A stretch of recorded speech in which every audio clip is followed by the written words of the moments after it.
Sebelum kita memasuki ke topik utama, mari kita saksikan video informasi berikut ini. Video tentang bagaimana Tiongkok membangun 113 kota dalam waktu 40 tahun dalam kecepatan membangun yang tidak banyak yang paham bagaimana semua ini bisa terjadi. These widespread and varied economic incentives, coupled with massive government spending on infrastructure to better connect the country, allowed new cities to seemingly grow out of nowhere at a rate that remains unmatched at any time in human history. While the likes of Shenzhen, Guangzhou and Wuhan are now more widely known, dozens of others are yet to achieve the same notoriety, despite now having enormous populations and playing an increasingly important role in the global economy. Guiyang is a classic example of this. Home to 900,000 people before the reforms, it's now a city of 3.4 million, despite sitting more than 550 kilometers from the sea. Lacking the easy access to global markets that coastal cities enjoy, Guiyang's economy transformed from one centered around machine manufacturing and mining to services, with an emphasis on computing and big data. Foxconn, Microsoft and Huawei all now run offices in the city. Despite now boasting a modern skyline, Guiyang has retained many historical sites, including the Qingyan ancient town and Jiaxiu Pavilion, which have contributed to a growing tourism base.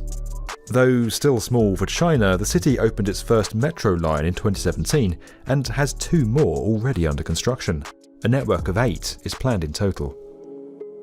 Heading to the east coast, Wuxi forms part of the Yangtze Delta megalopolis that's now home to over 75 million people.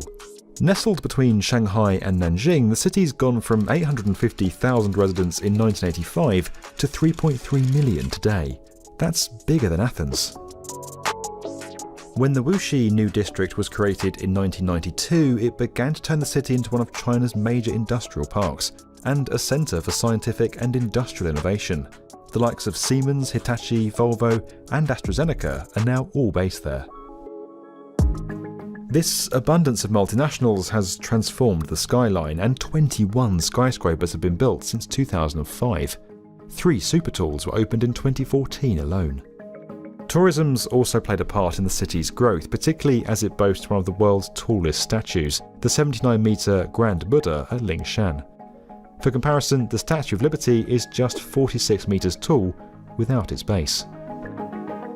From a city of just 500,000 people in 1984, Ningbo, also on China's east coast, is now the same size as Rome and Montreal, with a population of 4.2 million.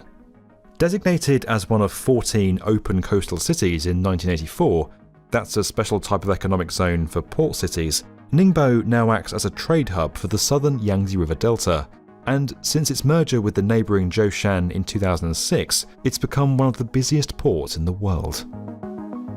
As a result, Ningbo forms a major part of China's 21st century Maritime Silk Road initiative, better connecting eastern China with Europe. The city's transformation has seen it develop an impressive and modern skyline boasting 22 skyscrapers with a further 12 currently under construction, including the 409-metre Ningbo Center. Kita lanjut.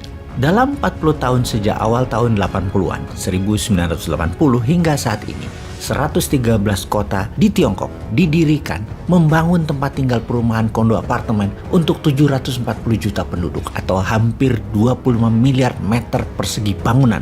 Mereka membangun 270.000 kilometer jalan raya dan anak jalannya, membangun 87.000 kilometer rel kereta api biasa, dan membangun 25.000 kilometer rel kereta api cepat, 20 pembangkit listrik tenaga nuklir, 55 power plant berbasis batu bara, solar, dan lain sebagainya, dengan total 250 megawatt listrik beserta jaringan transmisi ke seluruh Tiongkok, membangun 17 bendungan dan jalur irigasi, dan berbagai pembangunan lainnya dengan nilai investasi mendekati angka 50 triliun dolar jika diakumulasi nilai tersebut dalam 40 tahun, atau senilai hampir 400 kali APBN Indonesia yang hanya 130 billion dolar. Dari mana uang Tiongkok bisa segitu banyak? Adakah yang memberikan Tiongkok pinjaman? Atau dari dagang? Atau dari modal 10 jual 15 untung 50%? Jadi dengan 50 triliun dolar tersebut yang buat membangun Tiongkok harus punya omset atau harus punya revenue 150 triliun dolar selama 40 tahun. Alias Tiongkok untung dagangnya 1 triliun dolar berturut-turut tiap tahun selama 40 tahun. Oke, mungkin aja.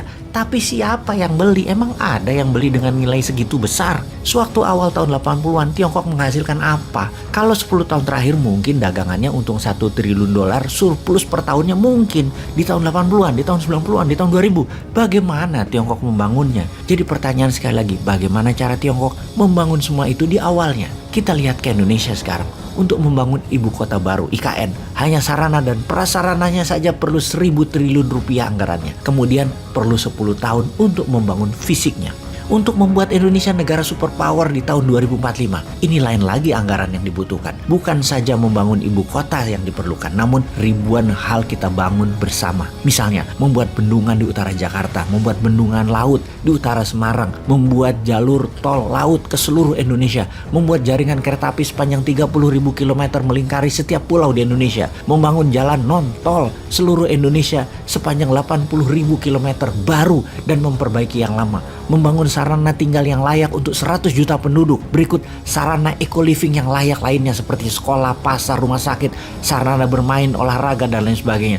Membangun 1 juta kapal nelayan, membangun kekuatan pertahanan laut, darat, udara yang kuat, mendidik 50 juta penduduk memiliki keterampilan usaha, memiliki keterampilan produksi, dan memiliki keterampilan digitalisasi di dalam dan di luar negeri. Bagaimana memberikan 20 juta UKM dimodali untuk meningkatkan usaha dan meningkatkan produksi. Dananya pasti diperlukan bukan hanya 11.000 triliun rupiah atau dalam bilangan dolar 750 billion yang belum juga 1 triliun dolar, maka kita perlu dalam 23 tahun ke depan setengah apa yang diperlukan Tiongkok membangun. Indonesia butuh sekitar 25.000 billion atau 25 triliun dolar atau setiap tahunnya lebih kurang 1 triliun dolar atau 1.000 billion dolar. Baru pada tahun 2045 Indonesia menjadi negara superpower sejajar Tiongkok, sejajar Amerika. Dari mana 25 triliun dolar tersebut? Atau per tahunnya dari mana 1 triliun dolar? Atau dalam 1 tahun perlu dana segar